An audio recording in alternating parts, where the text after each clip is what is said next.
Hey guys, welcome to Tactical Tuesday.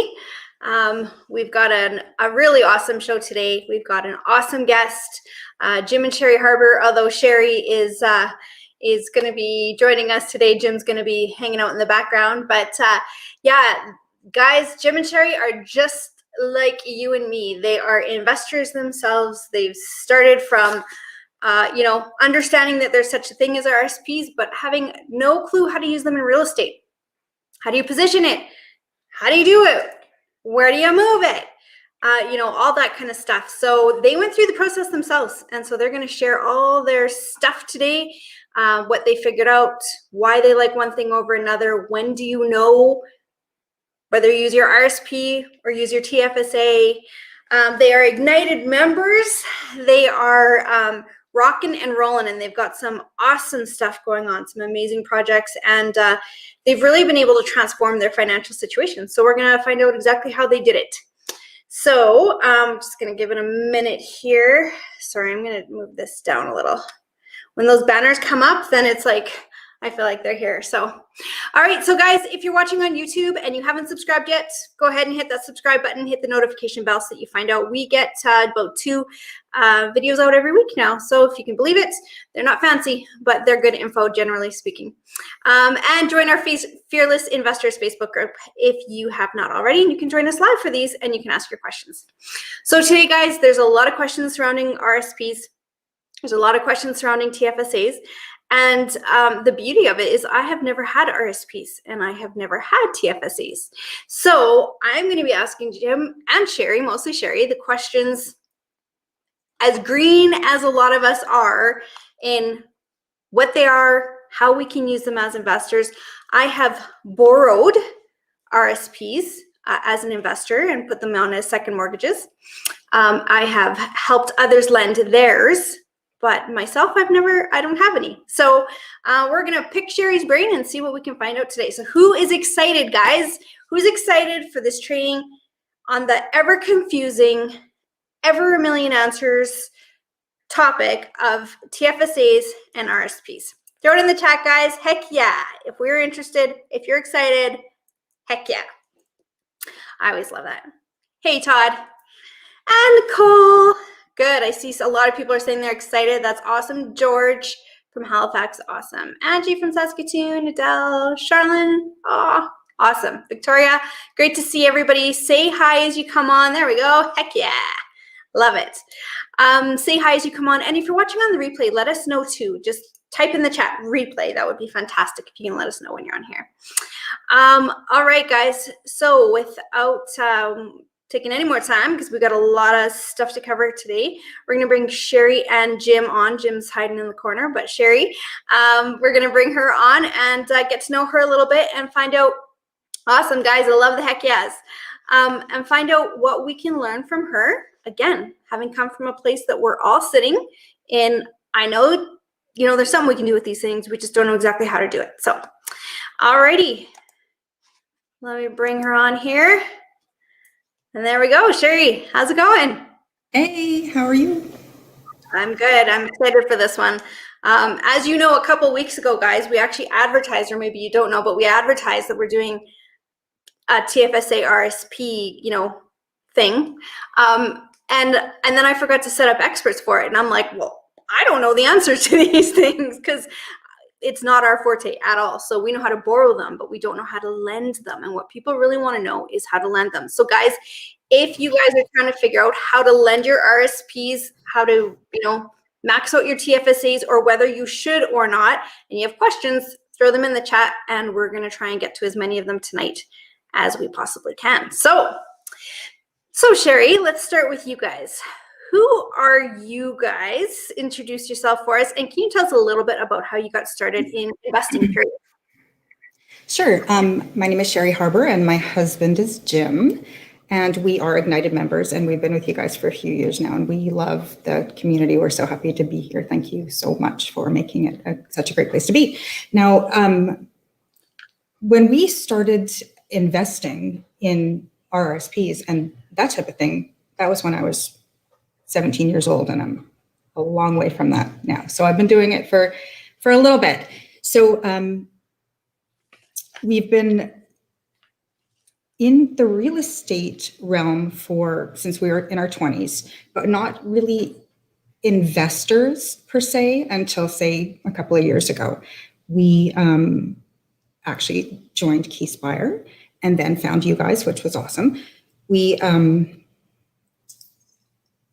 I knew that I needed to figure out what I needed to do with this group of RSPs. So what I did is the first 6 months of our time with Keyspire is I actually immersed myself in just learning about the private lending scene and who I could lend to and just everything about who's who in the zoo. So that was what I spent all of my time doing. And then I let Jim worry about acquisitions and bricks and mortar and that type of thing. But I was very focused on the paper side of things. So, which really is the less exciting part of real estate, but yet one of the most powerful parts. So we all need a Cherie that's going to sit behind the scenes and figure out the details behind. So like you said, you've told your story to us before. So you had a decent amount of RSPs that weren't performing to their maximum, yet that was your retirement and your pension plan and had been for all these years.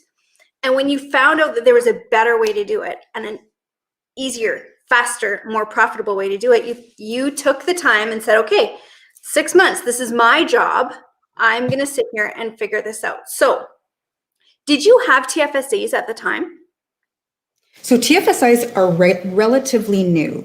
The RRSP since 1957, quite frankly, was created so that people that didn't have a corporate pension or government pension or what have you could start saving in a way that was a little bit, tax sheltered so that the money could grow.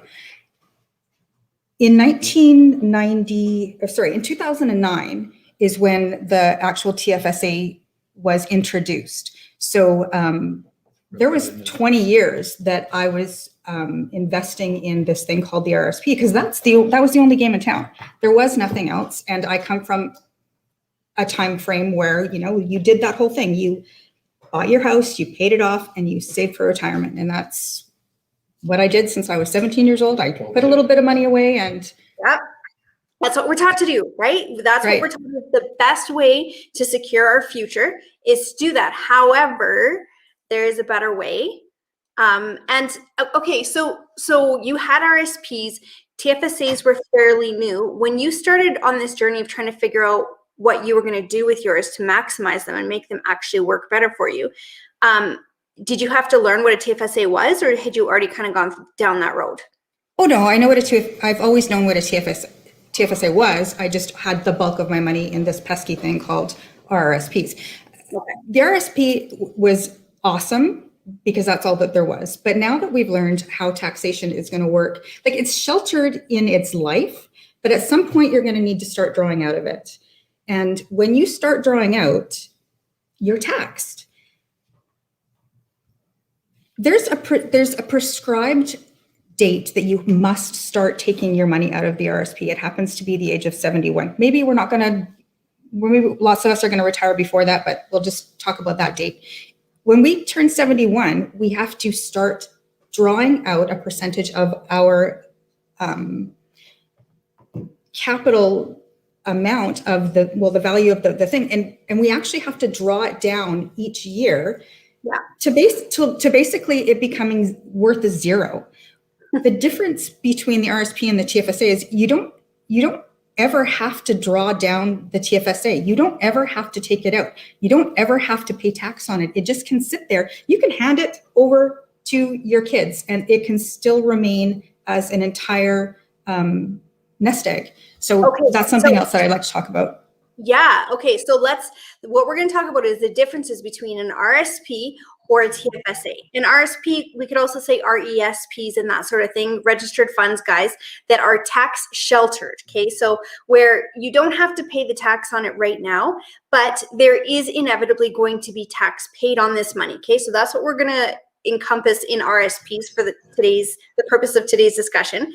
TFSAs though, so there's one of our first differences, guys, is that TFSAs do not have an expiry date upon which you are forced to start taking them out of the registered program, okay, or of the program. So that's big. And why is that big, Cherie? Why is that such a powerful difference?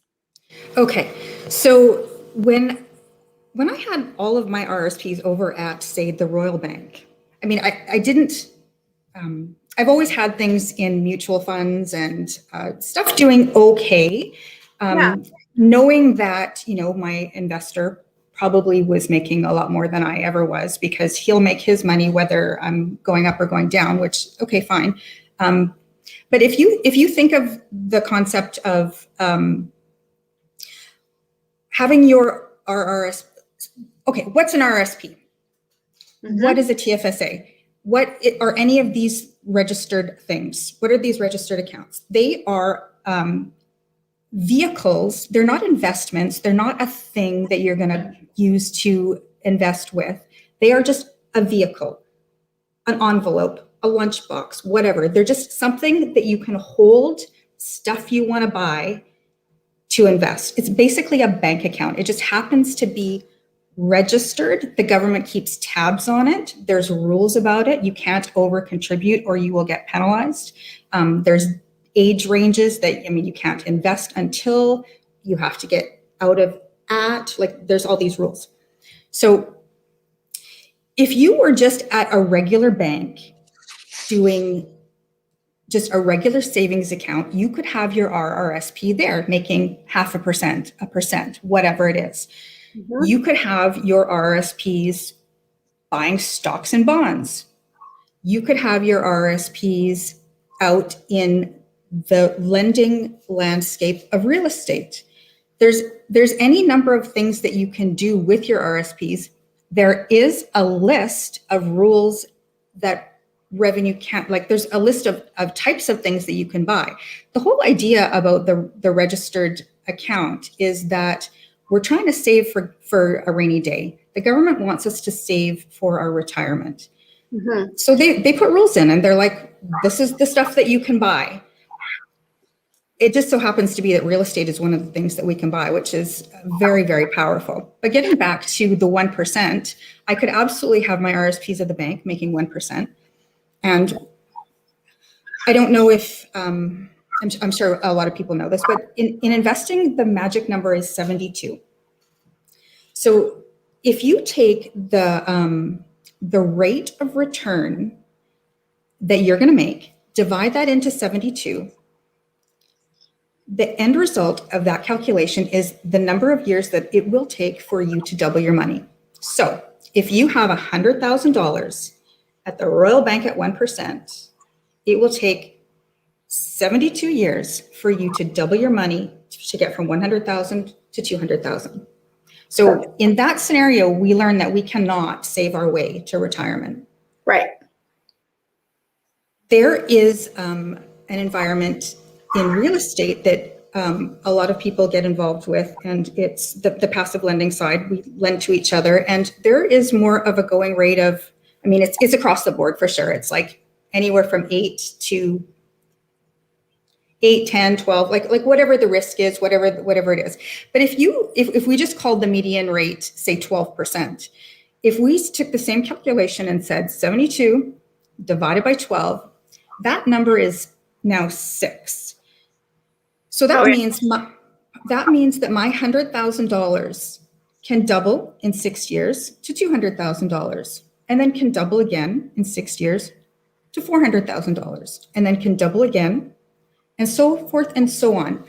And so let's stop there for a second, recap for a second. So we understand that we have options in real estate, and we understand that, okay, I can leave my money in an institution. A lot of people say I have RSPs and they're with the Royal Bank and they, you know, they're in mutual funds or whatever. And I do not bad. I get 2% a year. It's better than losing money. Should I transfer it to somewhere that I can then use it within real estate? And the answer, guys, is exactly what Cherie just walked us through. The answer is the numbers will tell you. So let's say you're getting that 1 or 2% at your bank. How many years is it going to take you to double your money? For a lot of people, people are happy at that 1 and 2%. So are we talking about 72 years for you to double your money? That's not going to help you much. So if there's a better vehicle, such as, providing private lending, putting, second mortgages on people's properties, first mortgages, whatever it might be, providing for flips, if there's a better option and they're going to pay you 12%, now you answer the question, should I transfer it from Bank of Montreal or Scotia mutual funds and put it into something else? Is it more risky? Do you have a caveat on land when you are, with a mutual fund at Bank of Montreal, or do you have a caveat on land when you have your RRSPs secured against property? So the answer to your question is do the math. Use the rule of 72 that Cherie just explained. How much are you getting over here versus how much are you going to get over here? And that's going to answer the question. So for you, Cherie, that was clear answers. So what was the first step? We know a lot about the, Olympia Trust and the trust companies, all that stuff. So you took your funds, you did not cash them out and pay the tax on them and then move them somewhere else. You just transferred them from one institution to another that would allow you to direct them into real estate. And from there, what was your next step? How did you decide what to invest them in? Okay, so let's just take one step back. That's correct. We would never cash anything in. However, we need to get them out of the mutual funds or what have you. So we do have to get them into a cash position so that it's really just money that we're moving over. We're not going to necessarily move over stocks of GE or what have you. So we're not ever cashing out to get, to have to deal with it in a taxation manner, but we are going to put it into a cash position. So yeah, I actually deal mostly with Olympia Trust. There are other accounts, there's other companies in the landscape. There's sort of two players that this group usually uses, but I prefer Olympia Trust. Now, you're saying a caveat about being on land, and that's something that's really important for, I guess, the listeners to know.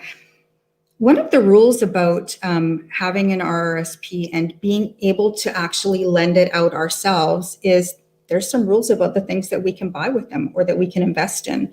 And one of the rules is, you actually need to be attached to a property. So there is a level of security in that function. Obviously you need to know about the property and you need to make sure that it's not over leveraged, or, there's things that you need to worry about, but you absolutely must be on title to be able to use your registered, whatever it is, registered fund, TFSA, LIRA, whatever.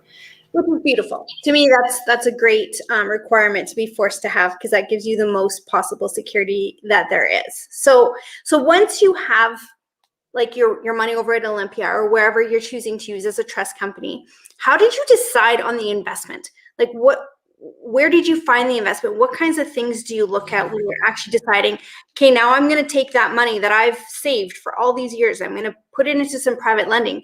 How do you decide what investment you look at and which ones you don't? Well, there's lots of different options in the landscape. Probably one of the most difficult things is to find them. But how do I decide what I want to invest in? Well, I do invest with big land development companies. I do invest with companies that have REITs and that type of thing. But I also invest just with people that I know in this group, and like Ignited members, quite frankly, people that I know, because sometimes they have projects that they want to go and do, but sometimes the bank is not as flexible as we'd like, the regular bank to go and get a mortgage. So sometimes the convenience of working with private money is something that is absolutely the reason why people will pay a higher rate, 12% or whatever, because they know that they wouldn't necessarily be able to go in and get their, their mortgage funded in a couple of weeks to close, and they might lose the deal. So they would rather, have the deal, pay out some money, and be able to get going on the deal. Yeah. Okay, so let's say now you're looking at an investment that you found. So you found one of these private people, an Ignited member that has a project. You've looked at the project and you've said, yeah, I feel comfortable with it. It's a good rate of return. I'm happy with it. I'm happy with the person I'm giving my money to. Now, how do you decide whether you're going to use your TFSA or your RSP? It's not really a question about what I'm going to use for that. I'm going to use whatever I have.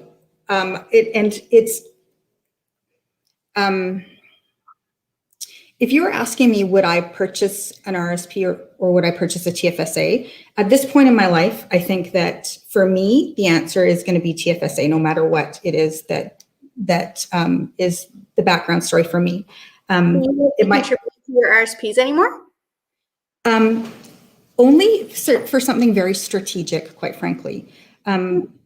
So I've done the math, and I know. Can I walk you through a scenario of how I've done the math? Okay. Yeah. So my son-in-law came to me not too long ago and said, what should I do? Should I buy TFSAs? Should I buy RSPs? And I sat down and I did the math, and we said, what's the difference? The difference is whether or not an RSP, I get this tax savings real time in the moment, like in the year that I make the contribution, I get to save tax.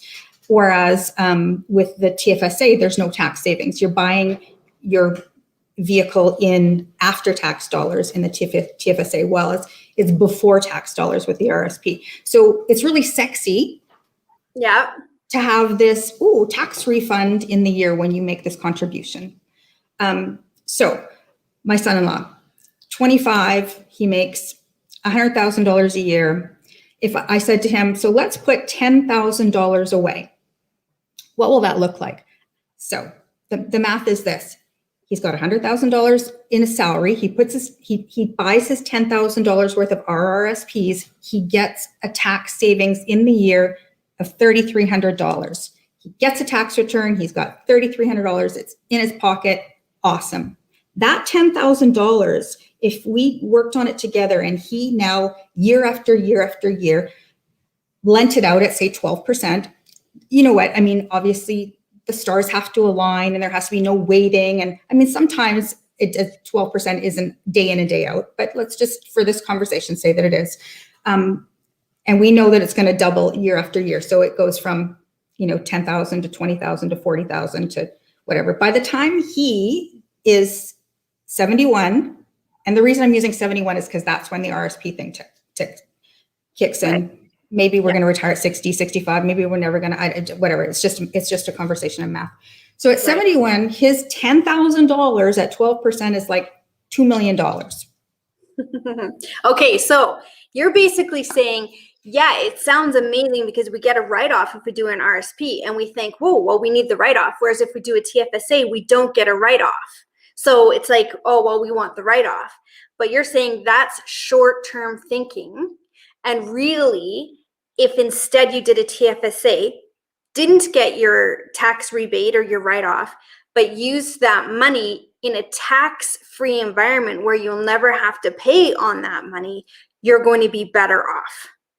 Yes, because whether it's a TFSA or an RRSP, it's the same $2 million at 71 when we have to start with withdrawing it for the RRSP. You don't have, there's no rules like that for the TFSA, but they're both $2 million, except for the $2 million is not taxable for the TFSA. It means you can take it all out today. You can give it all to your kids. You can take like whatever. It's your money. You can do whatever you want with it. But the same $2 million that's in the RSP is now taxed at your marginal tax rate. And if it's $2 million and you have to take the prescribed rate of 5%, I mean, I don't even know what that is right now, but I don't know. You're giving half of it away to the government. year in and year out. So the $3,000 that you saved 30 years ago when you were 25 is, I mean, not only are you paying tax when you take it out in your RRSP later in life, it actually has to be depleted to zero, because every year you have to take, 5%, 10%, like whatever the prescribed rate is that you must take out of the actual capital of the RRSP, you're depleting it down to zero by the time you die. So you never, ever have something for succession planning. You're not ever going to leave $2 million to your kids or your grandkids. Whereas with the TFSA, you absolutely can. Okay, so let's just recap that, because this is the beauty of it. I know there's so much, right? This is the beauty of it though, guys. It comes down to, I asked Cherie the other day, so like, what do you know, when people ask, like, do I use my TFSA or do I use my RSP? And that seems to be an ever rolling question. And her answer was, well, you do the math. And I'm like, okay, so what math? And she says, okay, so she just walked you guys through the math. So you do the exact same thing, but here's the differences is, one is short term. Yes, you get a write-off and you get an immediate tax, you get a $3,300 check back from the government and you think, whoa, that worked out pretty good.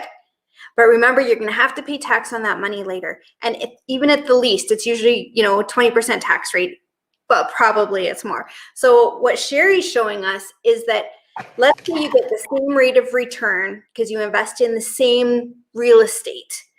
When you do it in a TFSA and when you do it in an RSP. An RSP, you got a $3,300 return, from the government 1 year, but you're going to pay, let's say 30%, just to be kind of even, middle of the road, 30% on any earnings that you have in there. Versus a TFSA, same rate of return as the RSP, same investments exactly. At the end of the day, this one is going to have no tax on it, and you're not going to be forced to draw on the principal. So if you want to only live off of the compounding interest at that point, your principal is still sitting there for your family, your kids, your charities, whatever it might be. So tell me in the comments, does that make sense? Can you see yourself walking through that scenario? Does it make sense for you in your situation? Can you do the math on that? Throw it in the comments, guys. So I'm going to throw one thing in. Sure. There is maximums for either for either the TFSA and the RSP. So for instance, the TFSA, it's $5,000 a year now, or it's $6,000 a year, whatever it is. The maximum that we can put away right now is, I don't remember, $75,500. So with the contribution room, with either of them, every year we're allowed to contribute $5,000, let's just say. And if we don't contribute $5,000, then next year we don't lose the room. Next year it's 10 years. Next year it's 10,000 and then 15,000 and so forth and so on. So at this moment, if somebody was going to go and start their first journey into buying TFSAs, they would have $75,500 worth of room, assuming, you can't start until you're 18. So assuming that they're not 18 or 19 or whatever, because that speaks to how much room you have. Yeah, for sure. I'm just rolling through some of these comments just to kind of show you what people are saying. So I wish I knew this many years ago. Like there's a lot of stuff in real estate that we don't know. And that's why, we have to go through people that have been there and done that. And guys, that's what we always try to bring you, is people who have had to figure this stuff out by themselves, for themselves, because that they've gone through like Cherie has gone through every single detail of it and determined, what should I be doing? She had RSPs already. So do I put those to work now or do I move them? Like she said, not the only downside, but one of the biggest downsides with a TFSA is you do have a lifetime max that has grown since the implementation of the program by the government. So, once you can max that all out in 1 year. Like I've never had a TFSA, so I could throw a bunch of money in there in 1 year and I'm maxed out, or you can, accumulate it as you go. But every year you have to find out what is the maximum for this year. And you can't go past it. If you go past it, what happens if you go past it, Cherie? Because it's not very pretty, is it? Well, there's definitely a penalty. There's I want to say there's like 1% per month. So Yeah. it's for sure there's a penalty. I mean, with the RSP, you actually can go over by $2,000, so without being penalized. But it's the same idea with the RSP, though. It's 18% of your earnings to a maximum of like $27,000, but you keep your room forever. Yeah, for sure. Okay, so one question Sarah's got, and it's a question that we hear all the time too. If we draw out some, can we put it back with, like, as long as we're not going over that amount? Yeah, so with the TFSA, if you draw it out, say you went and you had a TFSA, you drew $10,000 out this year.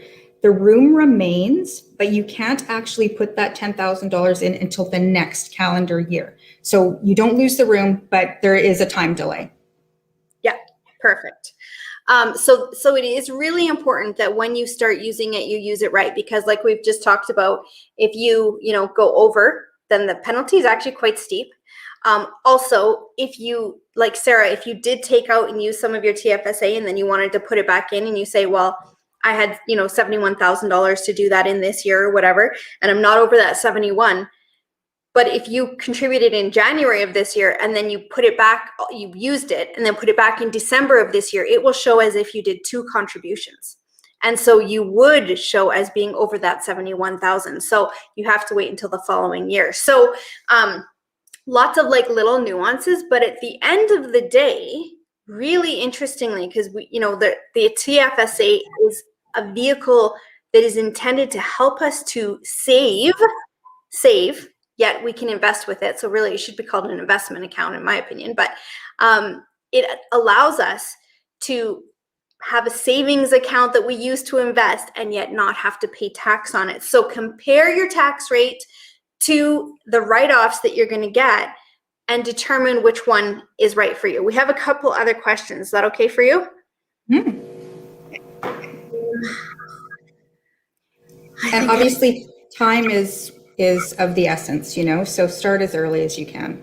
If you have kids, get them going. You have to be 18 to start the TFSA, but man, get started. Yeah, I don't know if I read the Wealthy Barber when I was just a kid.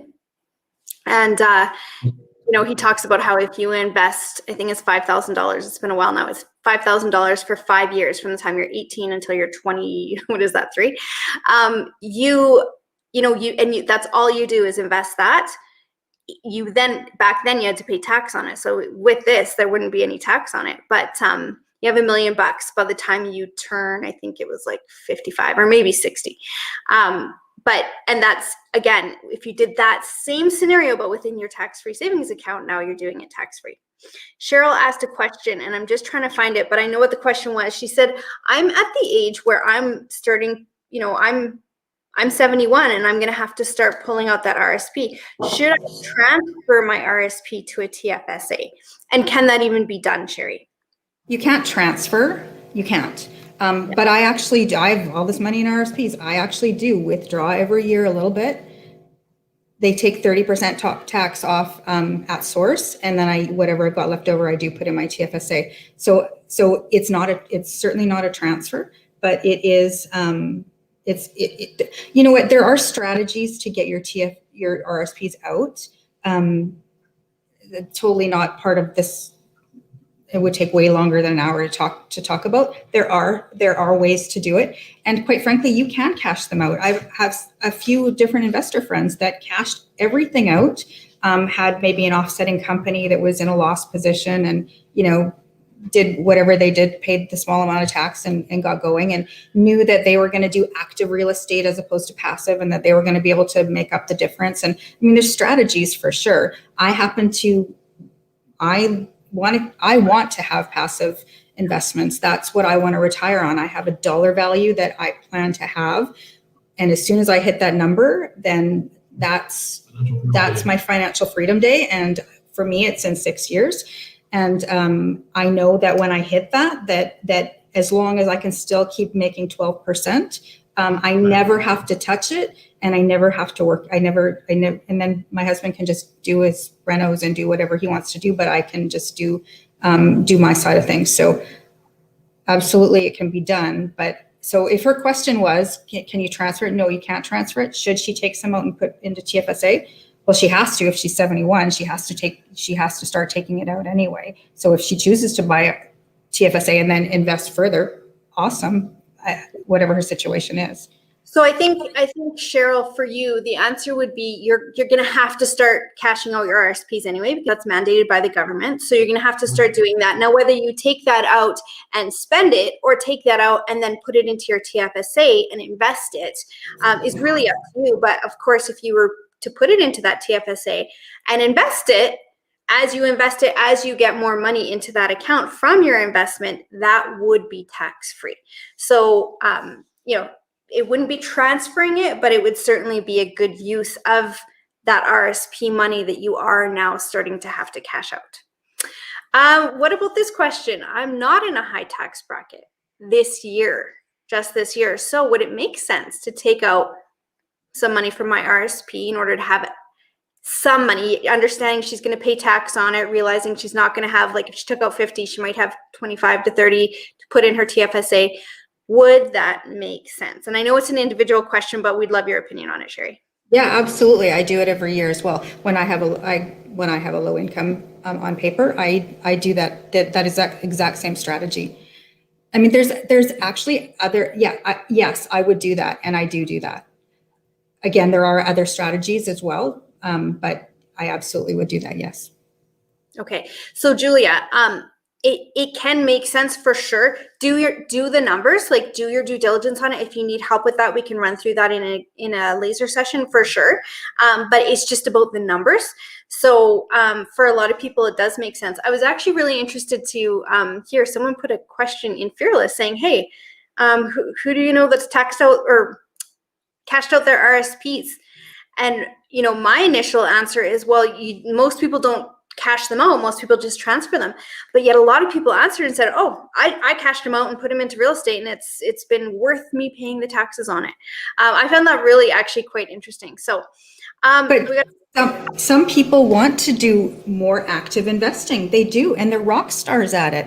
Some people don't want all those moving parts. It's really whatever it works for you. Yeah. Okay, Sarah's got another question. So she says, I've used my TFSAs for stocks. Is the money that I've earned considered part of my cap amount? Okay. You could buy that stock that just went through the roof and made $5 billion. Like literally, you could put $1,000 in your TFSA and you could go through the roof with your stock. And let's just say you made whatever, $1 million, all yours. Doesn't affect your cap room. Yeah. Isn't that beautiful? So you can make as much money on interest or investments or whatever, dividends, whatever it might be that you're investing in, you can make as much and continue to put in more into that without tax. It's amazing. All right, let me see. We've got just a caution, I guess. I love it. Thank you, Facebook user. I don't know who you are. If you guys do see where your name is coming up as Facebook user, it's because you need to click on, and our team will throw it into the chat, the StreamYard, which we use for broadcasting, it will come up and say, like, you have to give them your permission for us to see their name. So just so you know. So yeah, I managed to make a mistake and it could have been really ugly for me. So make sure you understand the rules and regulations before you do anything. So I don't understand that. Your TFSA is tax-free. How could there, what mistake could have been made that they, like, I don't understand that. Let's say they overcontributed. Then there's, okay. Yeah. And we have heard, I don't know for sure, maybe you can chime in, but I know for sure if you overcontribute, there's definitely can be issues, and you have to like grovel and say, hey, listen, this was truly a mistake. I didn't mean to, and blah, blah, blah, blah, blah. And you know what? Our government does not always, I mean, they make mistakes too. And you just need to have the conversation and explain to them why they're wrong, and they'll fix it. So I mean, sure, things can happen, but it doesn't mean it has anything to do with your investing strategy. For sure. So I think this got answered in the comments, but just to be sure, some of our Igniteds, so Nicole and Colin, they accept RSP funds as well. So you guys out in Ontario, you use Olympia Trust, or who do you guys use? I know you guys are on, I've seen you commenting. So the question is, I didn't think that Olympia Trust can take money from Ontario. So who can? So Nicole, Colin, any of your other Igniteds, if you guys want to jump in, that would be fantastic. Answer this question for us. Maybe they could check with Community Trust. I don't know. Yeah, I know. Well, I think the Olympia does do it out here. I'm pretty sure. I know that we've taken we've borrowed a lot of private money from investors in Ontario over the years, and they've always used Olympia, but that may have changed just recently. So I'm not exactly sure. Oh, look at this. Okay, hang on. Dennis, I assume you're from Ontario and maybe answering that question. I'm not exactly sure, but Community Trust, Canadian Western Trust, Computer Share, that's another one that we've been hearing about lately. So, and they do. Angela, thank you. Perfect. Awesome. Okay, so you can use, oh, there, Julie, Mike and Julie, they take RSP funds as well as lend them. So there we go. Perfect, guys. Thank you. All right. All right, so Olympia, oh, Denise, she knows her stuff. She's been doing RSP lending or borrowing as an investor for what, 10 plus years maybe? So Olympia will do it with any province, she says. Perfect. Cute hair, by the way. All right, so perfect. Okay, guys. So let's say that, and if you have any more questions, guys, oh, I'm going to use a fancy little, hang on. There we go. Okay, so go back here.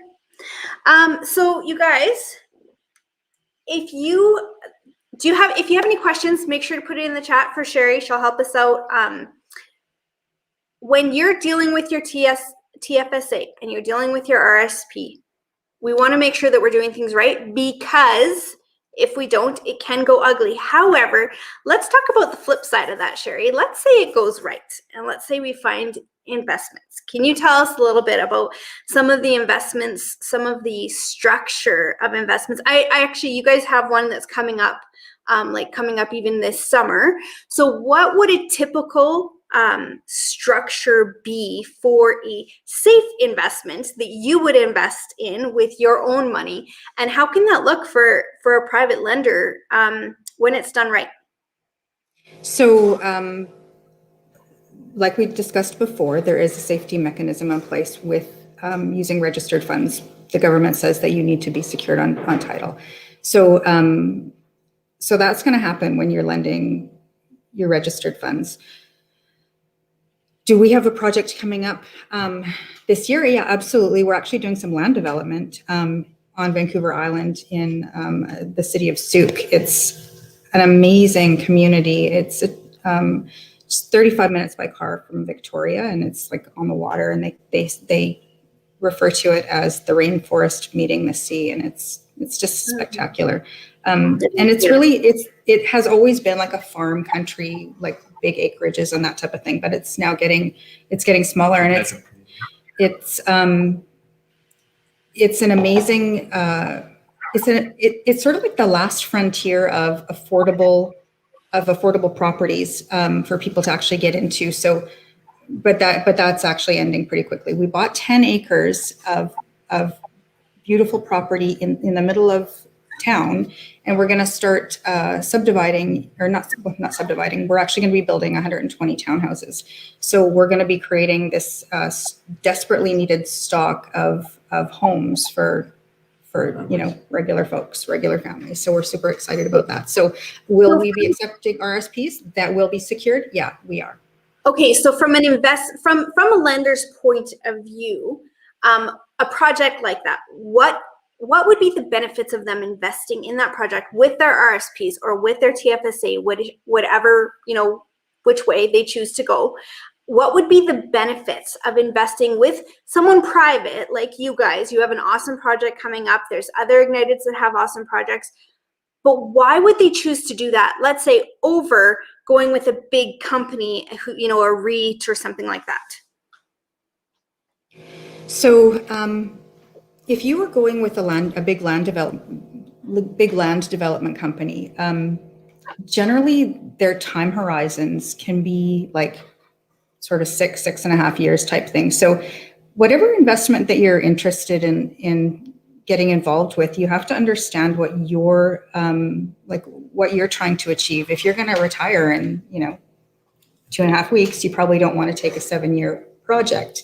So it really depends on what you're looking for. The project that we're talking about in Souk, we're offering either a 1-year term or a 2-year term. So it's a nice time frame. Some people, when you're investing with them, it might only be for a couple of months, 3 months, 4 months, whatever, and then you need to find another deal. So that is the one downfall of this whole investing in real estate. You need to be able to find deals, and you need to be able to juggle the time frames. So if you're in a land deal and it's going to be somewhere between 6 and 7 years, you don't know if it's going to be 6 years or 6.5 years or whatever. So you have to be very careful about your strategy for your next deal, because if the money doesn't get sent back to you in March when you promised it for your next deal, like there's definitely moving parts that you need to be smart about.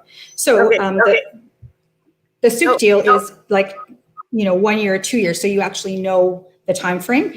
So that is a benefit of our project. And also, when you're getting involved with individual lenders and that type of thing, you want to know them. You want to know. I mean, we become kind of complacent in our world because we're dealing with people, over and over again. We're watching them. We're seeing how they behave in life, and we're learning.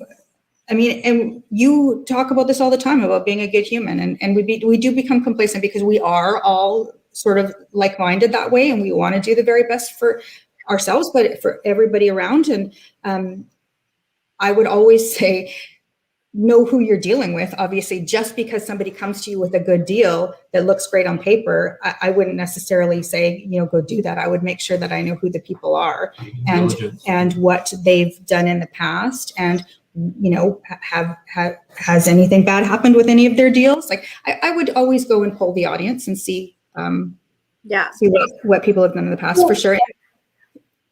It's all about relationships. It's all about, I have somebody that I invest with, all the time, and it's because we've got a history and everything's always worked out. So those are the things that you come back to. Yeah. Okay. So I have a couple questions here. I was going to say something, but I can't remember. Oh, yeah. Okay. So here we're going to come right to what kind of security is in place to invest with a private lender. So let's say that Cherie, I have TFSA. Okay. And I come to you and I say, okay, I'm going to give you $30,000 of my TFSA for 2 years at your prescribed rate that you're, let's say 10% just for fun, for average. So I'm going to give you 30,000 at 10% for 2 years. Now, what kind of security? I've checked you out. Okay. I like you and Jim. I think you're good humans. I think you're going to do the best. I know that job that you can to get me my money back. I know that Souk is a great place to be, and it's, no more land available. So, I mean, that's always a good thing. You're trapped between the ocean. I mean, what are you going to do?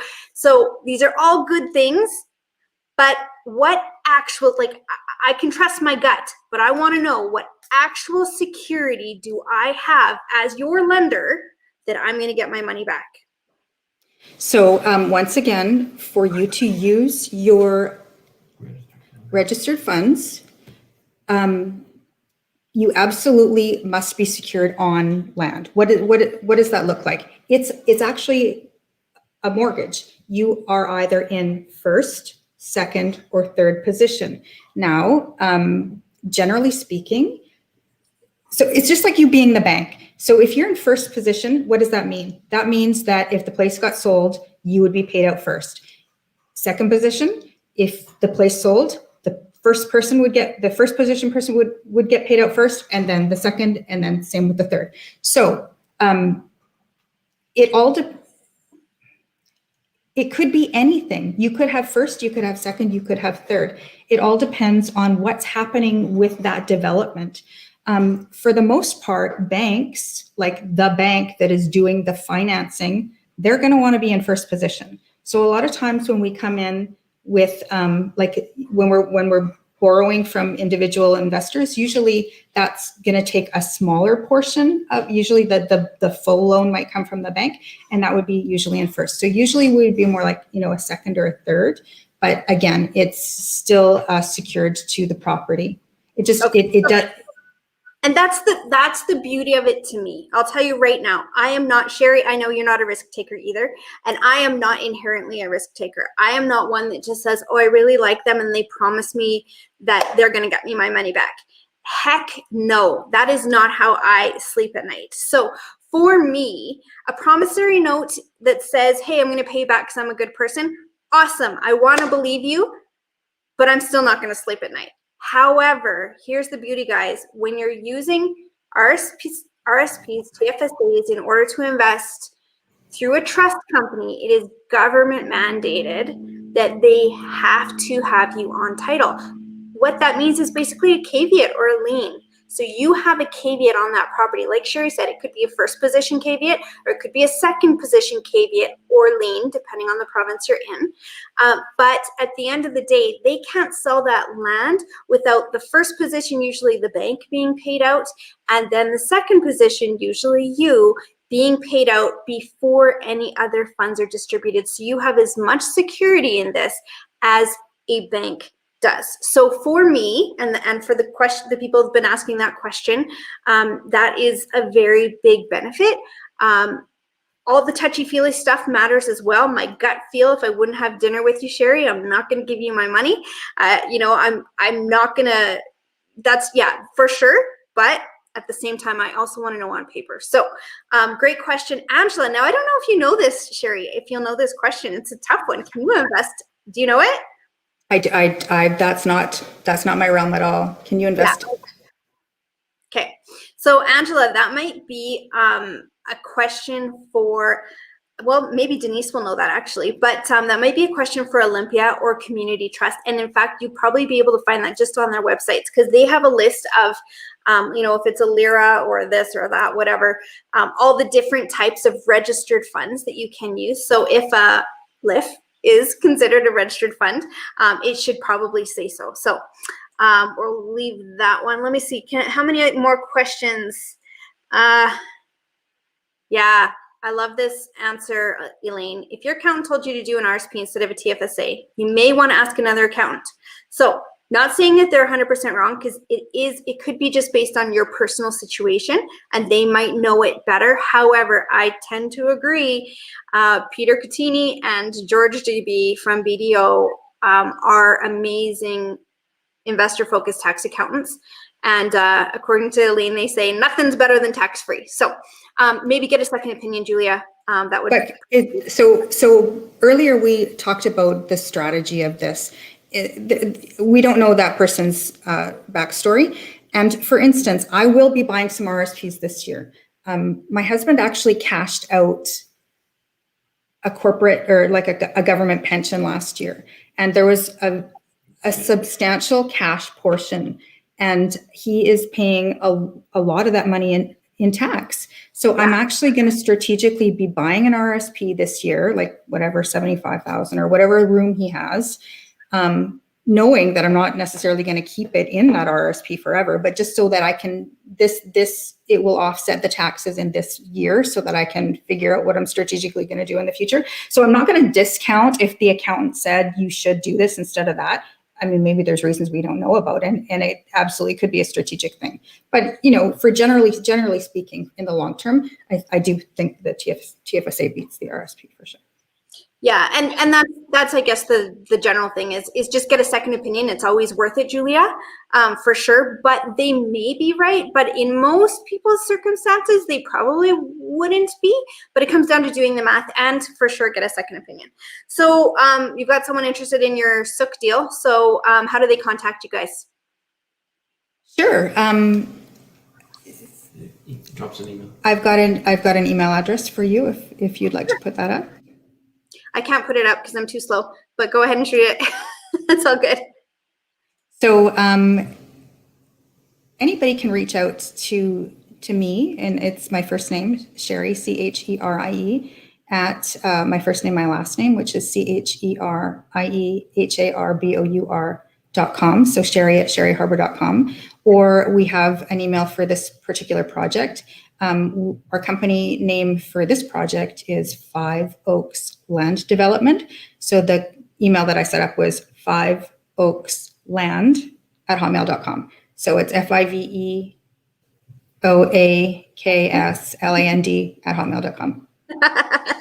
Awesome. Okay. Is registration of property done by Olympia Trust? So is that lien placed by Olympia? It actually, there is a lawyer involved, and there are lawyer fees, and it is quite expensive to be the taker of RRSPs, but it absolutely is done with lawyers and Olympia Trust. Okay, so note what Cherie just said. It is expensive to be the taker of RSPs. What that means is that you guys, as lenders of those funds, don't pay those fees. In general, it's, if Jim and Cherie have a project in Suck and they're accepting RSP funds to fund that project, they will pay the lawyers and account fees so that your returns are actual returns. If they say you're getting 12% or 10% or whatever it might be, that is your actual return, and they pay all of the admin fees surrounding it. And does the registration of property get done by Olympia Trust? Yes, in fact, that's part of what they have to do. As they are mandated by law as trustee in order to do that. So yes, it's not like you leave it up to Jim and Cherie to do. Again, as much as we trust them and know they're good humans, it's not about that. It's about having it done properly. So a couple other questions with this strategy. I have to vet the borrower myself. If you are finding private lenders, what's the answer, Cherie? Absolutely. This is like, the bank is not there to vet anything. The bank barely, they're there to make sure your paperwork is correct, but they do not get involved in anything. This is very serious business. This is your whole retirement. You need to be responsible for, you have to go find the deals, you have to vet them.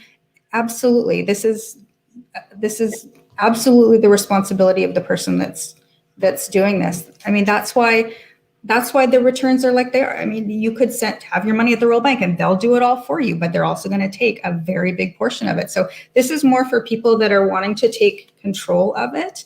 And yeah, for sure, the onus is on the person that's got the account. Absolutely. For sure. Yeah. So guys, we are out of time. I think we're gonna have to have another RSP TFSA topic and how to invest, because we never did get to, kind of that whole process of using Olympia or a trust, any trust company, who they are in Canada, that sort of thing. So maybe we'll have to do a deeper dive into that in the coming weeks here. So we'll put that down as a training topic. In the meantime, next week, we've got Cherie Krause coming on, and she's going to be talking about the island as well. So the market out there, why is it good? Yes, it's a hot market. It's heated, but what are the fundamentals that are still supporting that market? And so that's next week if you're interested in learning all about the Vancouver Island market. Don't forget, on Thursdays, we now have a new segment. It's Sam Lee doing property management tips for us. He's been a self-manager for years and a tenant placement specialist. So, and then of course, Mind Power Mondays with Melanie. And we have a new segment coming up that we'll be doing every week as well, with some rock star Ignited members as well. So, oh yeah, I threw Joe's stuff up here because I know you guys take RSP money for a lot of your stuff too, and you're happy. I love it. As a borrower of people's RSPs, you are happy to pay these rates when you're getting private money. So, all right, guys. So thanks so much for joining us. We will see you next week at 7 p.m. And thank you so much, Cherie. Awesome information. I love how you break down. All right, let's just compare it. Let's just look at the numbers, and numbers don't lie. So always know what we're going to do. Thanks so much. Okay, cheers, everyone. Have a good week.